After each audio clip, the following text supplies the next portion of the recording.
দিয়ে মলত্যাগ করে? কোন পাখির ডানা নেই? সব বানান ঠিক ঠিক মতো পারবে তো? কোন প্রাণীর কান নেই বলো তো? ষাটের কান নেই। কোন প্রাণী ইচ্ছা মতো রং বদলাতে পারে? বাহ, গুড, হেভি মুখস্থ করে আছে তো সবাই। প্রাণী কাদের বলে বলো তো? বলো, যে বলে গুছিয়ে আগে বলে প্রাণী কাদের বলে? এক কথা, তাই তো? যাদের প্রাণ আছে, খাবার খায়, চলাফেরা করে, জন্ম মৃত্যু হয়, তাহলে ওইটা ভালো হয়নি, আনকমপ্লিট, তাই তো? কালকে পরীক্ষা মানে আজকে আরেকবার পড়ে নেওয়ার সুযোগ পাবে, পড়ে নেবে। আচ্ছা, যদি বলা হয় উভচর প্রাণী কাকে বলে? যারা রাতে চলাফেরা করে। রাতে উভচর। যারা দিনে চলাফেরা করে না, উভচর, ডাঙায় এবং জলে, স্থলে এবং জলে যারা বাস করে, যেসব প্রাণীরা, উভচর প্রাণী বলে। হ্যাঁ, ওইভাবে বুঝিয়ে বলতে হবে তো না?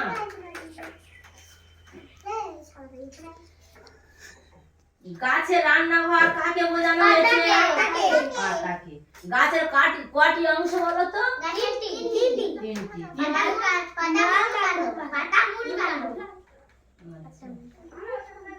কোন পাতা আমরা কাঁচা খাই বলো তো?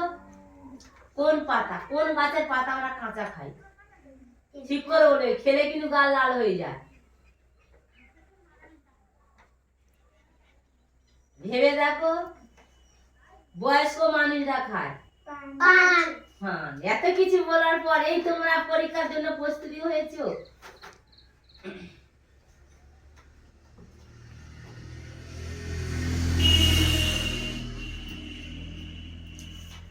আচ্ছা বলো, কোন গাছের আঠা থেকে ধুনো তৈরি হয়? ধুনো? শাল গাছের শুকনো আঠা হচ্ছে ধুনো।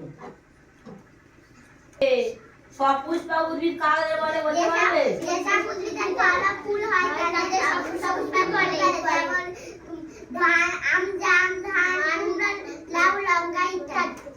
বাহ, বেশ, হেভি। সবাই সুন্দর করে লিখতে পারবে তো? আন্টি সাদের পড়াতে দেয়। ও বলতে দেয় না? আচ্ছা ঠিক আছে, আমি বই শুনে নাও। পাখি কোনটি বলতে পারবে সবচেয়ে ছোট পাখি? হারমিংবার্ড। কিন্তু এটা ইংরেজিতে দেওয়া আছে। একটা বলুক, তোমরা সবাই বলছে, একটাও বলতে দাওনি। বলো, পৃথিবীতে কোন প্রাণী সবচেয়ে বেশি দেখা যায়? মানুষ।